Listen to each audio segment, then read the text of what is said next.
Bom, então vamos lá, gente. A aula de hoje eu vou dividir ela em 3 partes, tá? Primeiro eu vou falar sobre corpo de decomposição, depois eu vou falar sobre normalidade e depois sobre separabilidade. Então ela é uma aula com bastante definições novas, é uma aula que a gente vai ver conceitos novos, que são conceitos fundamentais dentro da teoria de Galois. Mas vamos começar falando sobre corpo de decomposição. Então a primeira definição é a seguinte: seja um K contido em C um subcorpo e F um polinômio sobre K. Então a gente diz que esse polinômio F se fatora completamente sobre K se ele puder ser escrito como um produto de fatores lineares de K de T. Então, se eu consigo escrever este polinômio como um produto de fatores lineares, eu digo que ele se fatora completamente sobre K. E aí uma observação, né? Pelo teorema fundamental da álgebra, todo polinômio se fatora completamente sobre C, porque C é um corpo algebricamente fechado. Então ele tem todas as raízes aqui. Qualquer polinômio sobre C vai ter suas raízes todas em C. E se a gente tomar um corpo que não for algebricamente fechado, a gente pode ir até o fecho algébrico desse corpo. Todo corpo possui fecho algébrico, que nada mais é do que a gente pegar todos os polinômios com coeficientes no corpo e adjuntar todas as raízes. Então, lá no fecho algébrico, o polinômio vai se fatorar completamente. Mas voltando agora para os complexos. Se eu pego aqui um polinômio em Q de T, se ele se fatora completamente sobre o corpo K, então o K contém Q adjunção α1, αn, que são todas as raízes de f de t, né? Supondo que essas aqui sejam todas as raízes de f de t. Porque para o polinômio se fatorar completamente dentro de um corpo, esse corpo tem que ter todas as raízes. E tem que ser um corpo que contém todas as raízes. Então ele contém Q adjunção essas raízes. Um exemplo.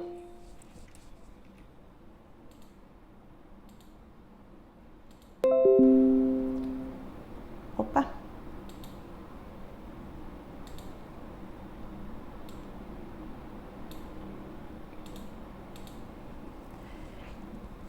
Então, um exemplo, pessoal. Eu peguei aqui t ao cubo menos 1.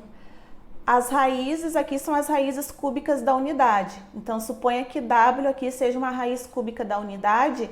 Esse polinômio se fatora completamente em Q adjunção w, né? Porque ele se fatora dessa forma aqui, onde todas as raízes estão aqui dentro. E agora vem a definição que nos interessa, que é a de corpo de decomposição.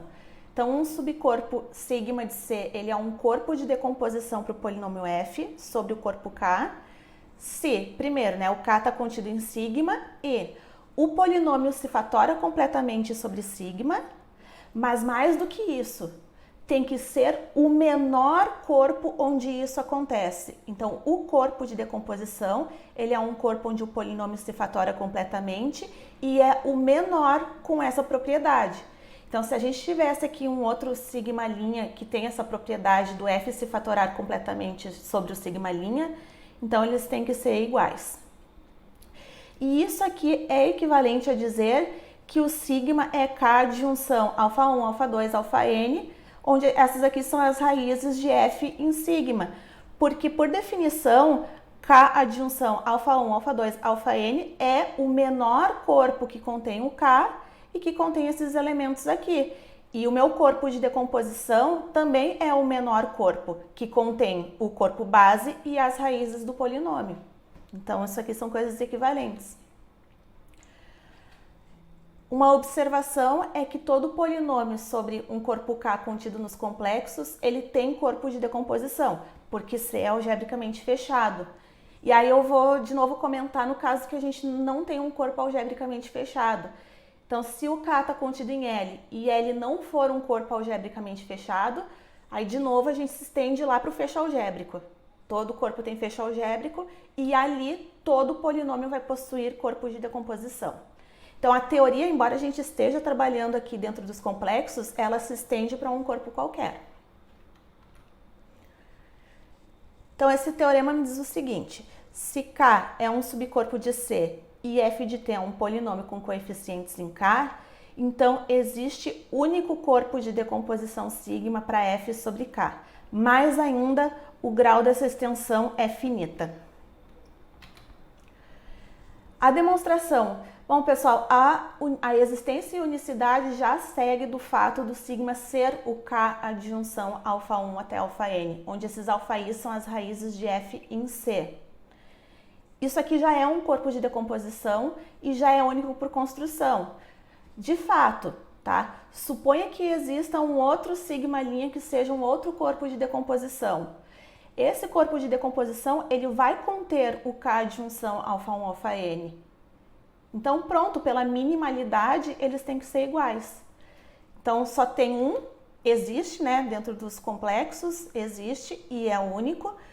E o fato do grau da extensão ser um grau finito é porque essa extensão aqui, ela é algébrica e finitamente gerada. E a gente já mostrou que isso implica que a extensão é finita, que foi no lema 6.16. Então, pronto, é uma extensão finita. Bom, então agora eu vou definir o seguinte isomorfismo para vocês, tá? Suponha que I seja um isomorfismo entre dois corpos K e K', e a partir deste isomorfismo I, nós vamos induzir um isomorfismo sobre os anéis de polinômios, do K de T para o K' de T, da seguinte forma. Eu vou chamar de I chapéu, aplicando aqui num polinômio com coeficientes em K. A imagem dele vai ser I aplicado em cada um desses coeficientes. E então esse novo polinômio que está aqui, ele tem coeficientes em K', porque o I vai de K em K'. E aí eu quero que vocês mostrem como exercício é que, dado que I é isomorfismo, então o I chapéu também vai ser um isomorfismo. E aí eu vou usar esse I chapéu, tá? Eu estou fixando agora para esse I chapéu. Dado aqui I um isomorfismo de subcorpos de C e I chapéu como definido acima, sejam f de t um polinômio em K de T e sigma, que contém K, o seu corpo de decomposição, tá? Então, sigma é o corpo de decomposição de f de t. Seja L uma extensão de K', tal que I chapéu de f se fatora completamente sobre L. Então, esse L chapéu é uma extensão de K' que contém o corpo de decomposição do polinômio I chapéu de f. Nessas hipóteses, então, existe um monomorfismo J que vai de sigma em L, tal que J, quando restrito a K, isso aqui vai dar o isomorfismo I. Então, vamos ver como é que a gente demonstra isso. Então, primeiro, tá? Se o sigma for igual ao próprio K, então nesse caso não tem o que fazer, porque o J vai ser o próprio isomorfismo I. Então, vamos para o segundo caso que é interessante, que é quando o sigma é diferente de K. Então, nesse caso, eu posso escrever o sigma como K adjunção algumas raízes, onde essas raízes aqui são as raízes de f que não estão em K, tá? Porque como eu estou no caso do sigma diferente de K, pelo menos uma vai ter. E aí, o f de t, ele se fatora completamente sobre o seu corpo de decomposição, por definição.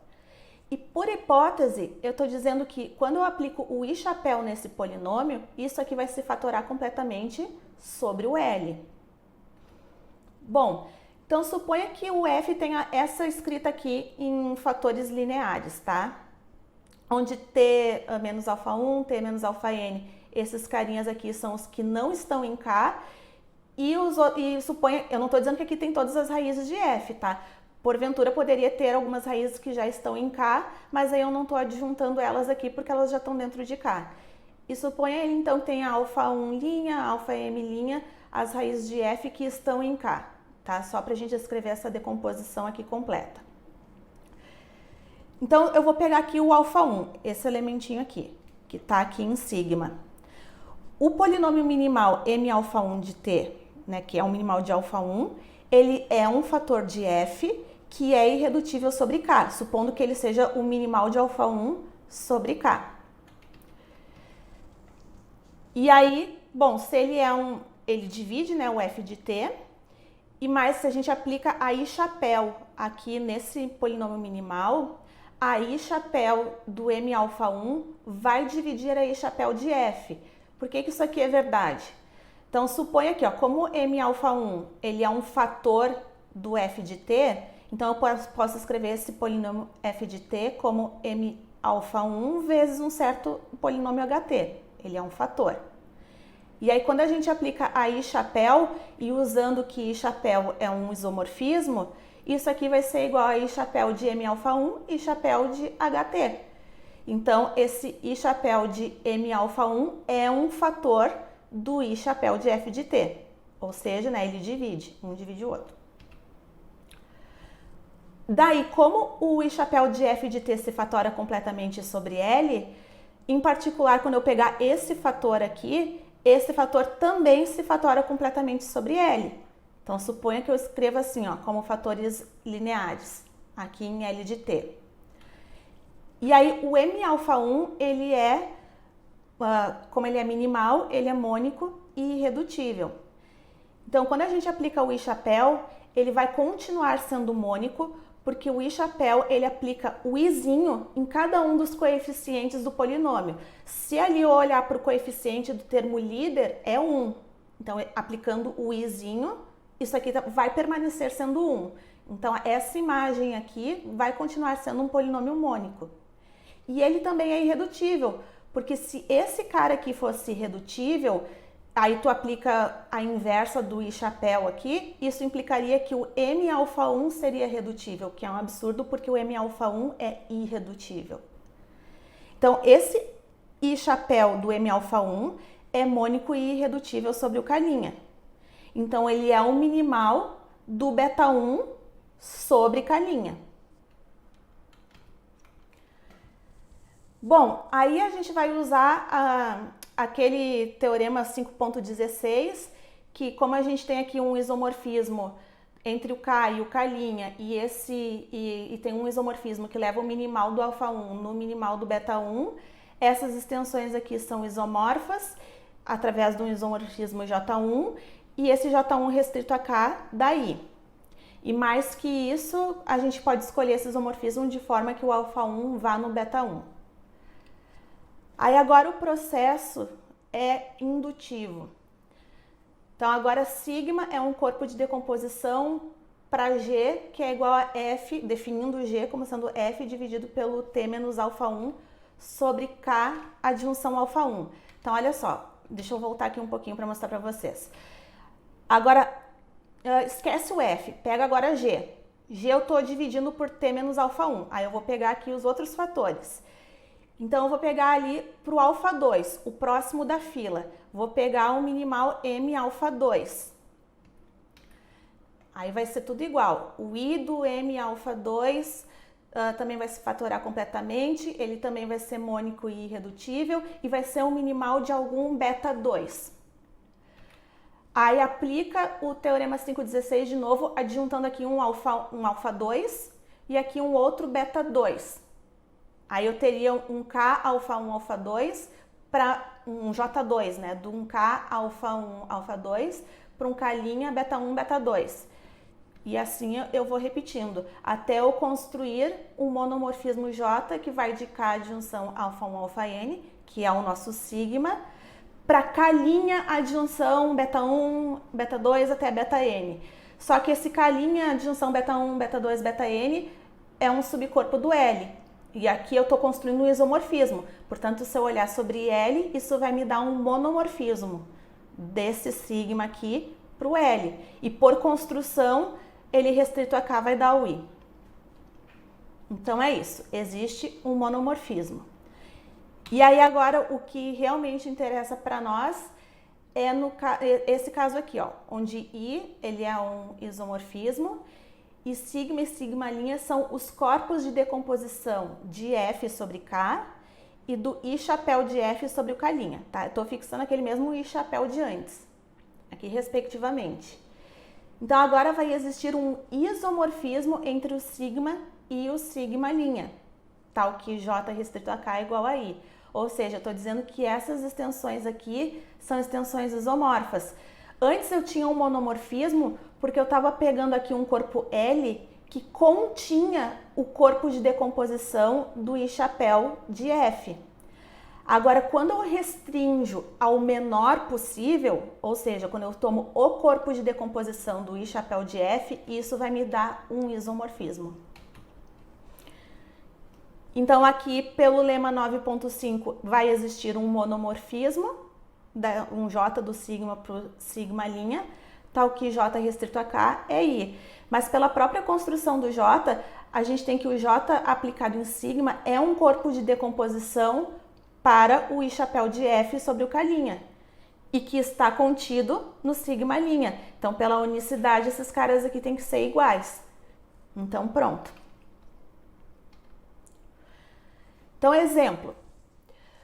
Vamos encontrar aqui o corpo de decomposição desse polinômio aqui. Então, primeiro, pessoal, para encontrar corpo de decomposição, eu preciso saber quais são as raízes. Aqui as raízes são mais e menos raiz de 3 e aqui eu tenho as raízes cúbicas da unidade. Então, tá aqui, ó. Essa aqui é a decomposição do polinômio f. Então, onde o w aqui é uma raiz cúbica da unidade, w e w ao quadrado. Então, quem é o meu corpo de decomposição? É Q adjunção às raízes do polinômio. Só que adjuntar, aqui é suficiente adjuntar a raiz de 3 e o w.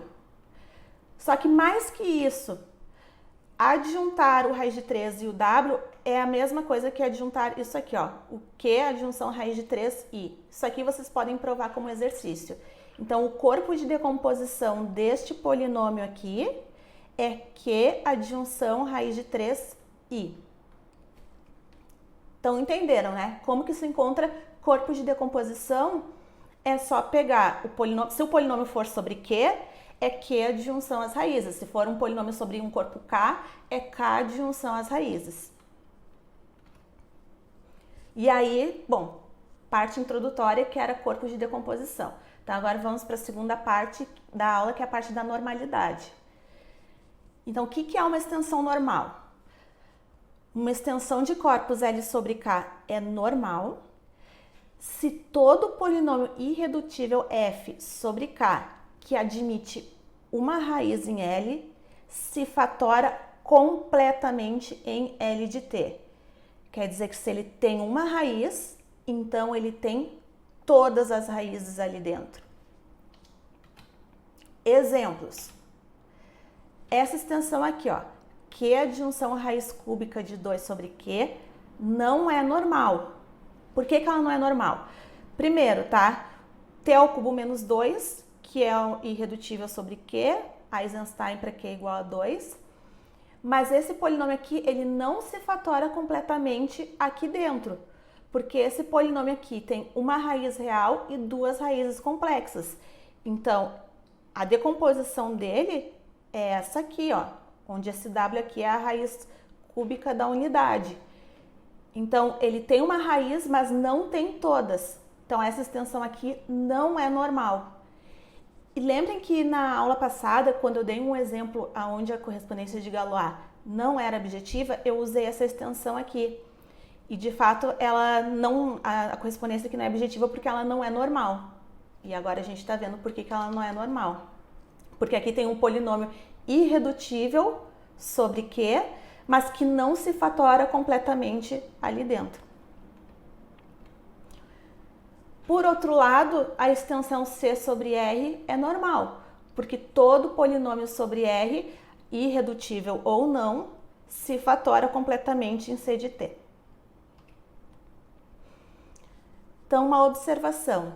Note que se f de t dentro de k de t, tá? Pega um polinômio aqui com coeficientes em k, tal que L sobre K é normal e alfa é uma raiz de f. Então, f de t se fatora completamente em L de t, considerando que ela é normal, né? Porque se ela é normal e tem uma raiz, então tem todas.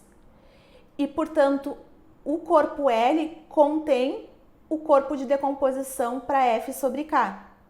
Porque se ele contém uma raiz, ele contém todas, ele contém o seu corpo de decomposição.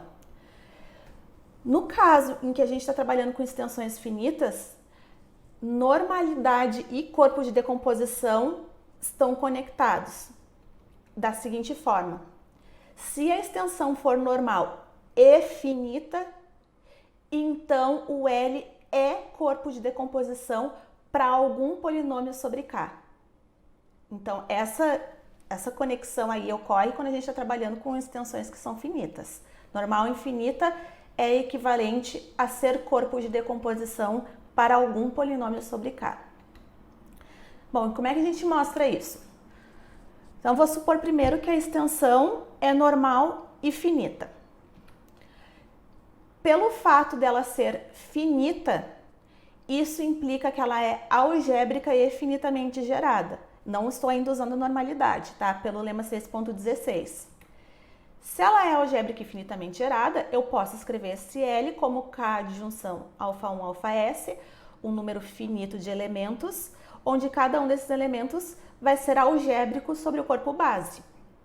Isso que significa ser finitamente gerada e algébrica.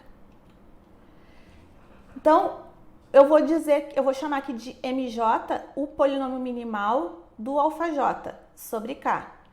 E vou definir o polinômio f como sendo o produto desses minimais, que está aqui em K de t.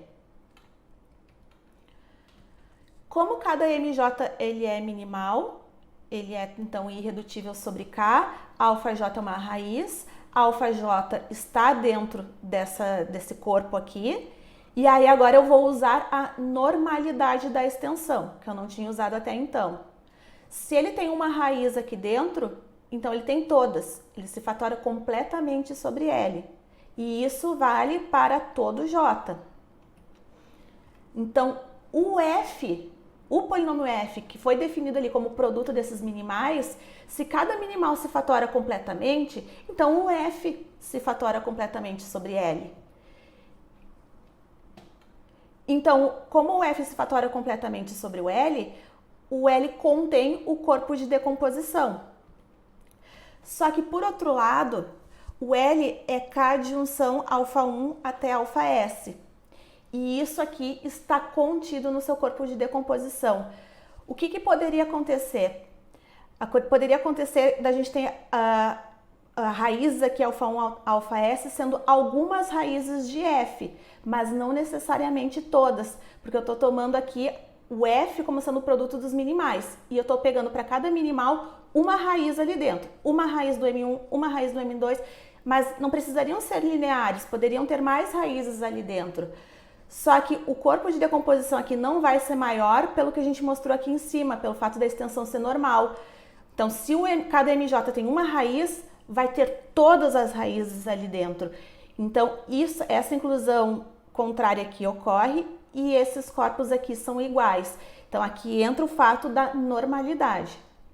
E, portanto, o L é igual ao sigma. Tá, então, por um lado, ok.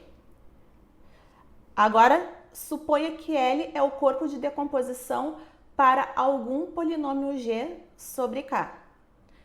E aí, a gente quer mostrar agora que a extensão é normal e finita.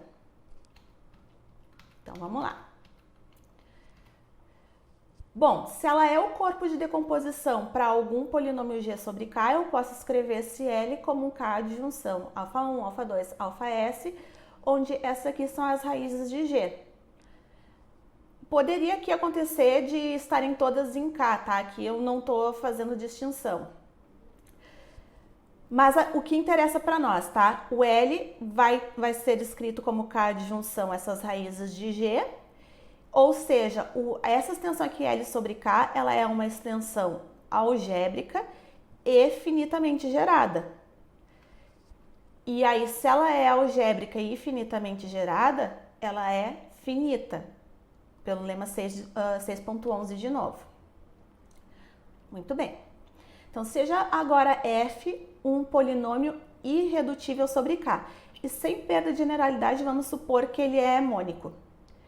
E suponha que f possui uma raiz em L. Como eu quero mostrar que... Aqui eu já mostrei a parte que ela é finita, né? E eu quero mostrar que ela é normal. Então, é normal e finita. Primeira parte aqui a gente já mostrou, então o resto do argumento aqui vai ser para mostrar a normalidade. Então, dado aqui um polinômio que tem uma raiz em L, eu quero mostrar que ele se fatora completamente sobre L, ou seja, que ele tem todas as raízes ali. Então, é assim agora que a demonstração vai seguir. Então, seja M, que contém L, um corpo de decomposição para o polinômio f vezes g sobre k.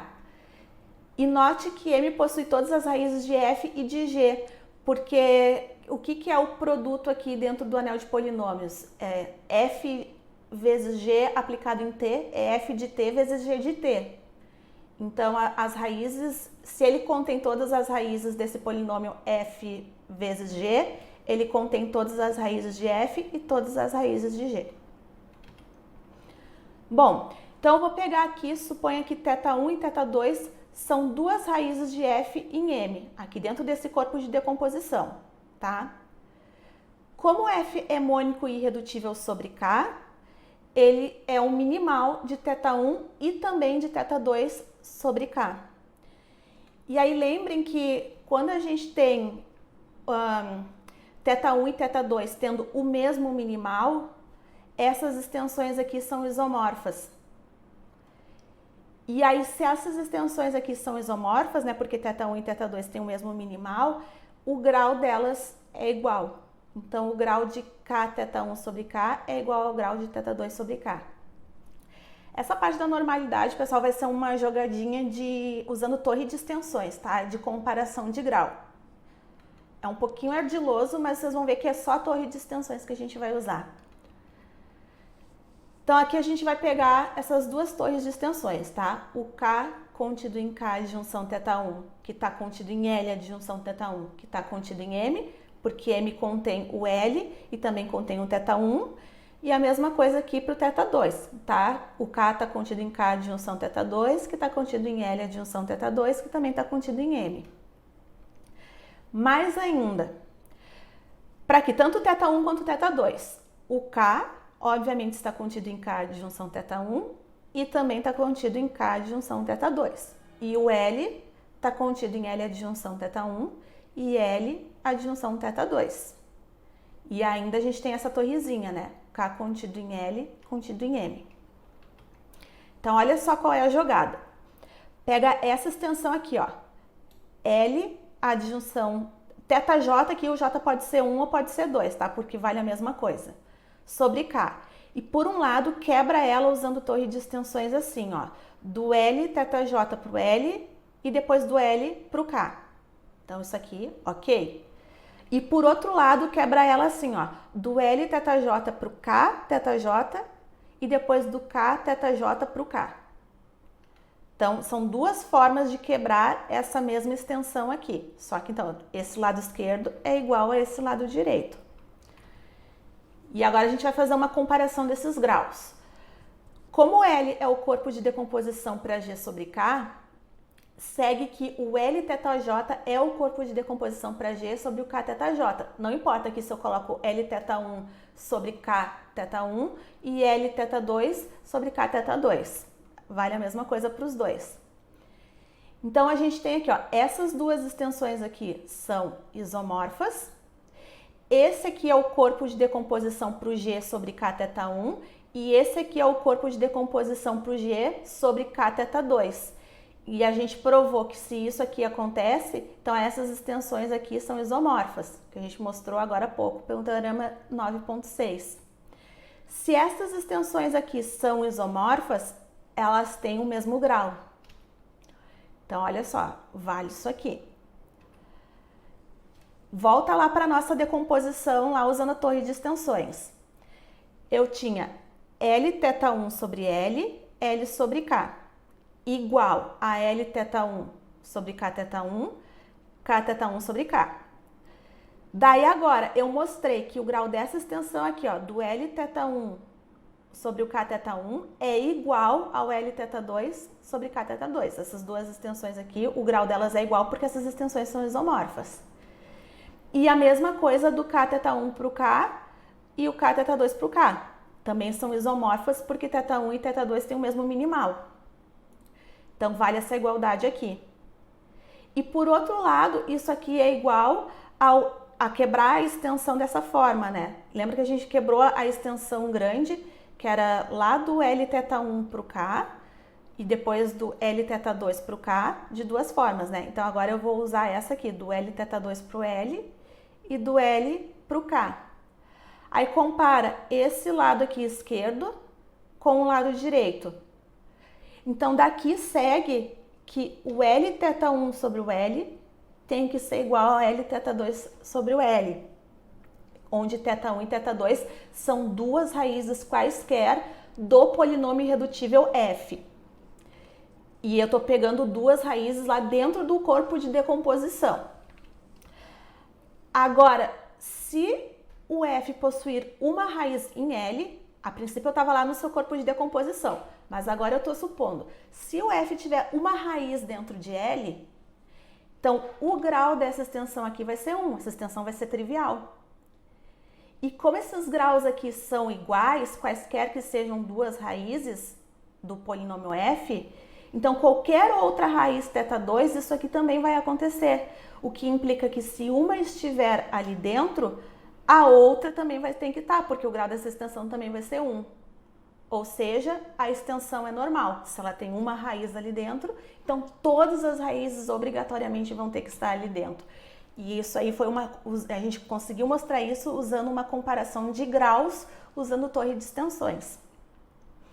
Então, provamos que se ela é corpo de decomposição de alguém, ela é finita e é normal. E também vale a recíproca, né? Normal e finita é corpo de decomposição de algum polinômio.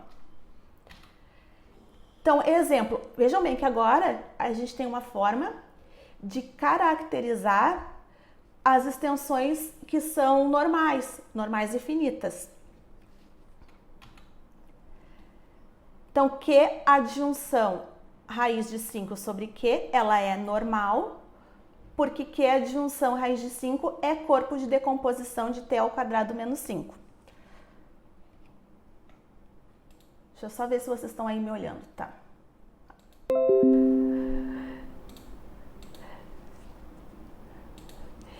Bom, então, gente, isso aqui, ó, vejam que agora foi simples de ver que isso aqui é normal. Porque uma vez que eu sei que isso aqui é corpo de decomposição de algum polinômio, então pronto, vai ser normal e finita.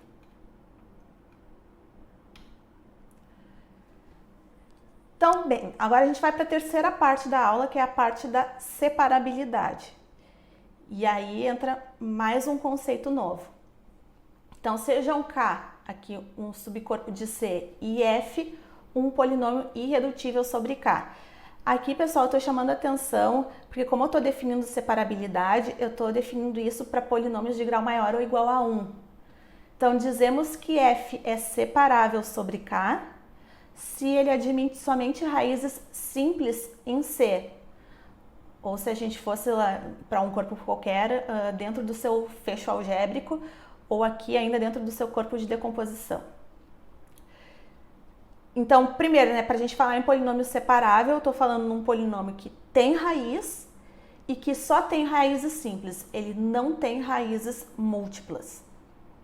Isso significa ser separável. Então, isso implica que sobre C, a fatoração deste polinômio aqui é dessa forma, onde os alfaís são todos distintos, tá? Isso significa ser separável. Raízes, apenas raízes simples. Ou olha para o C, ou olha dentro do seu corpo de decomposição. Por exemplo, esse polinômio aqui, t na 4 mais t ao cubo mais t ao quadrado mais t mais 1. Esse aqui é separável sobre Q. Então, a primeira coisa, para ser separável, irredutível. E isso aí é um exercício da lista 1. Segunda coisa, todas as raízes têm que ser distintas. E aí entra um exercício da lista 2. Aqui, as raízes desse polinômio aqui são as raízes quintas da unidade, tirando 1. Que é onde esse w ao quadrado, w ao cubo e w na 4, onde esse w é uma raiz quinta da unidade, que são todas distintas. Então, é irredutível e todas as raízes são simples, é separável. Sobre quê? Então, mais uma definição aí, a gente ainda vai trabalhar um pouco mais sobre caracterização de polinômios separáveis.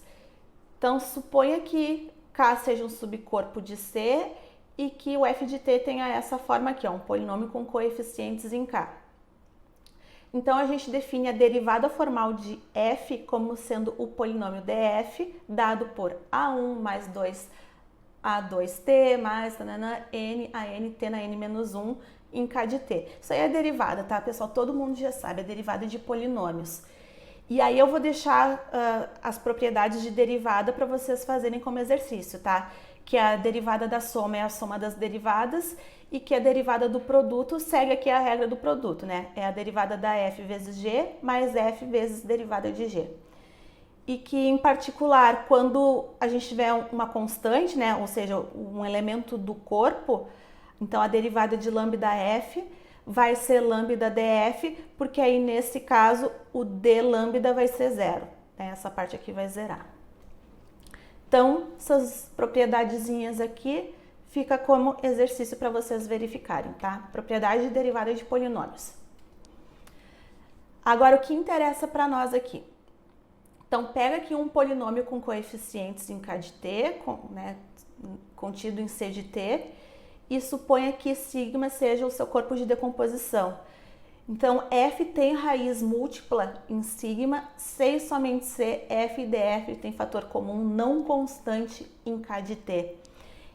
Então, aqui eu estou tendo uma forma de determinar quando que um polinômio vai ser separável ou não, usando a sua derivada formal. Muito bem, então vamos fazer essa primeira implicação aqui. Suponha que f tem raiz múltipla em sigma. Então, seja alfa uma raiz múltipla deste polinômio. Se ela é uma raiz múltipla, eu posso escrever pelo menos como t menos alfa ao quadrado. Poderia acontecer de ter um valor, um n maior, mas eu sei que pelo menos para 2, ok. Eu não estou dizendo que esse polinômio é coprimo com o g de t, né? Poderia ter mais fatores aqui dentro do g de t. Então, quando a gente escreve f de t dessa forma e deriva, isso aqui vai nos dar 2t menos alfa g de t mais t menos alfa ao quadrado dg de t. E agora é só colocar t menos alfa em evidência e isso vai nos dar um fator comum. Então, pronto. Mas aqui, ó, t menos alfa, isso aqui é um fator comum no corpo de decomposição, né? Sobre o corpo de decomposição, aqui dentro. Mas tudo bem, porque isso implica que f df tem fator comum em K de t, que vai ser o minimal de alfa sobre K. Então tá, por um lado, se f tem raiz múltipla, f e df tem fator comum não constante em K de t. Reciprocamente, vamos mostrar que se f tem somente raízes simples, então f e df são coprimos em sigma de t. E vamos fazer a prova por indução. Bom, se o grau do polinômio for 1, isso aí vai ser imediato, né? Porque aí o df vai ser constante e aí eles não têm fator comum não constante. Então, suponha que vale o resultado para grau menor do que n, e aí se o f tem um grau igual a n maior do que 1, então, f de t, eu vou escrever aqui, ó, f de t como t menos alfa vezes um g de t, onde o t menos alfa aqui não divide o g de t, porque agora eu estou supondo que f tem somente raízes simples. Então, o t menos alfa agora não divide o g de t. Ok, então se o f de t for dessa forma aqui, pegando alfa uma raiz, como que fica a derivada? Aí a derivada do f de t vai ser g de t mais t menos alfa dg de t. E note que t menos alfa não divide df, porque t menos alfa não divide g de t, como a gente observou aqui em cima. Agora, se um fator irredutível de g de t divide DF, então ele precisa dividir o DG. Daqui, ó, se ele divide o DF, ele vai precisar dividir o DG aqui. Mas G e DG são coprimos pela hipótese de indução, porque o G aqui tem grau estritamente menor que o grau de F. Então, eu estou aqui pela hipótese de indução, eu tenho que G e DG são coprimos. Então, F e DF também vão ter que ser coprimos.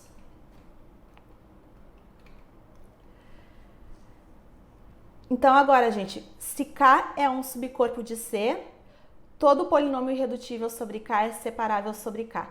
Este resultado aqui, ele não vale para corpos quaisquer. Eu vou explicar aqui na demonstração.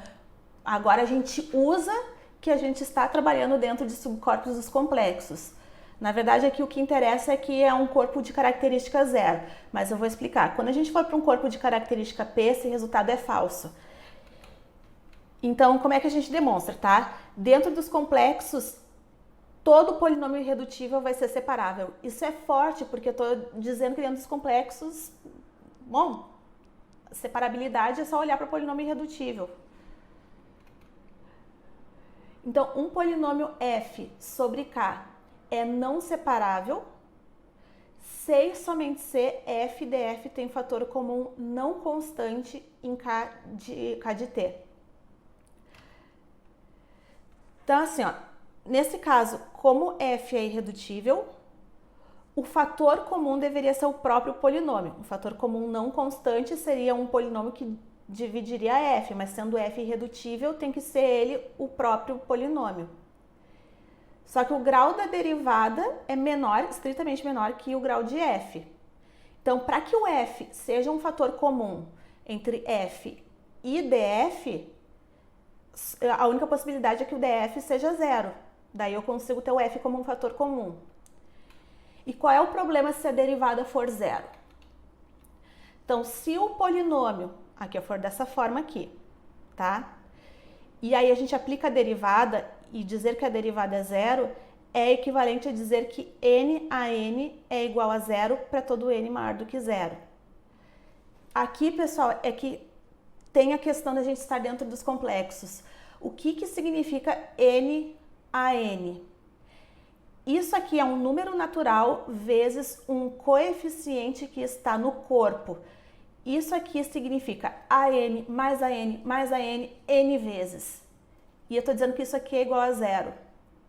Como a gente está em um subcorpo de C, que tem característica zero, isso implica que o an tem que ser zero para todo n maior do que zero. Se a gente está num corpo de característica P maior do que zero, isso não precisa ser verdade. Então, para este caso aqui, dentro dos complexos, ok, vale. Então, isso implicaria que f de t teria que ser uma constante, o que é uma contradição, porque separabilidade está associada a polinômios não constantes. Agora, quando a gente passar, né, para a parte de estender a teoria para corpos quaisquer, aí eu vou dar exemplos para vocês em polinômios que é irredutível, mas aí teria que ser um corpo de característica P.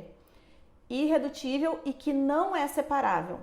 Tá? Dentro dos complexos agora, então neste primeiro momento, irredutível implica separabilidade.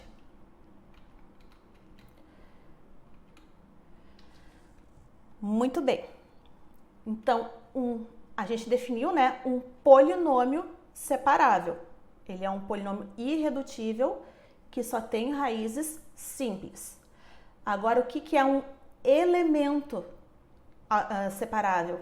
Então, um elemento alfa algébrico sobre K é dito separável se o seu polinômio minimal for separável. Se o minimal está em K de T, ele for separável sobre K. E o que é uma extensão separável? A extensão é separável se todo elemento que estiver em L for separável sobre K. Então, a gente tem aí a definição de polinômio separável, elemento separável e extensão separável. E, finalmente, uma extensão L sobre K, ela é dita uma extensão de Galois ou galoisiana, se for uma extensão normal e separável. Então, gente, fechamos aqui com a definição de extensão de Galois. Então, toda essa aula foi para entender o que é uma extensão de Galois. Depois, agora, na sequência das próximas aulas, a gente vai aos pouquinhos demonstrando o teorema de correspondência. Quando a extensão for de Galois, a correspondência vai ser bijetiva.